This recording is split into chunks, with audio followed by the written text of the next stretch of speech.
এবং খুবই বেদনাদায়ক ঘটনা। যেই জড়িত থাক তাকে ইমিডিয়েট শাস্তি দিতে হবে এবং আমরা চাই এই কেসটা ফাস্ট ট্র্যাক কোর্টে হোক। ফাস্ট ট্র্যাক কোর্টে হলে জুডিশিয়াল প্রসেসটা তাড়াতাড়ি হবে এবং তাতে আমরা ফাঁসির দাবি জানাবো। কারণ কিছু লোক এখনো সামাজিক অবস্থার মধ্যে আছে, সামাজিক মূল্যবোধটাকে ভুলে গেছে। মেয়েদের গায়ে হাত দেওয়া যে কত বড় অপরাধ এবং তার সাথে যে অত্যাচার করেছে বা তাকে যেভাবে খুন করেছে, আমি আশ্চর্য হয়ে যাচ্ছি। ওখানে নার্সরা ছিলেন, ওখানে ওদের সিকিউরিটি ছিলেন, সবাই ছিলেন, কিন্তু কি করে ঘটনা ঘটলো এটা এখনো আমি ঠিক বুঝতে পারছি না। পুলিশকে আমি বলেছি, বাবা মাও যেটা আমাকে বলেছেন যে ওদের ভেতরেই কেউ আছে, যদি ভেতরে কেউ থাকে, কারো প্রতি সন্দেহ হয়, যারা ছিল, যারা ওর বন্ধু বান্ধব, তাদেরকে সবাইকে ডেকে কথা বলবে এবং যিনি ফোন করেছিলেন প্রথম বাড়িতে তাকেও ডেকে কথা বলবে।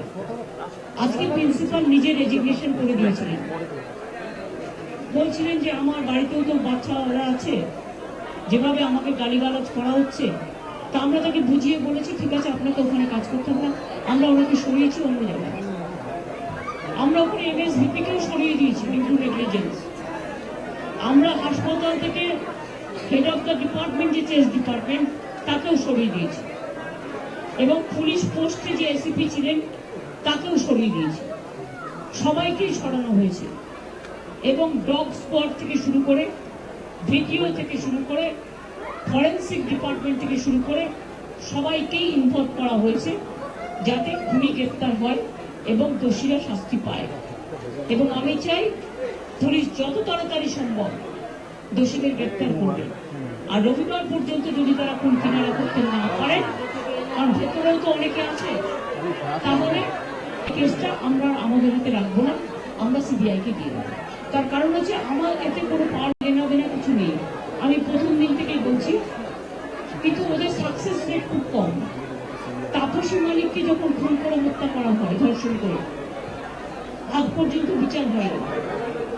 21 শিবপুরে এটা হয়েছিল, নন্দীগ্রামে যখন 14 জন গুলিতে মারা যায় বা 10 জন হারিয়ে যায়, আজও তারা ফিরে আসেনি।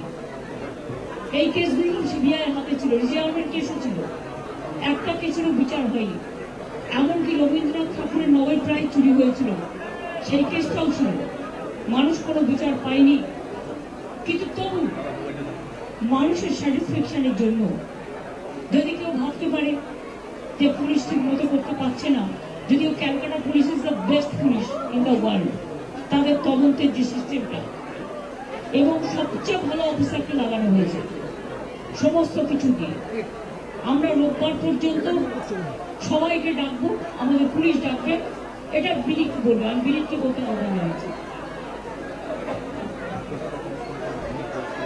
আমরা অলরেডি যে ইনভেস্টিগেশন প্রসেসের মধ্যে যারা যারা ওই পিওর কাছাকাছি ছিলেন, কোনো ধরনের কোনো কানেকশন আছে, ইনভলভমেন্ট আছে, প্রত্যেকটা লোককেই ডাকা হচ্ছে এবং ডাকা হবে যদি কারো না ডাকা হয়ে থাকে।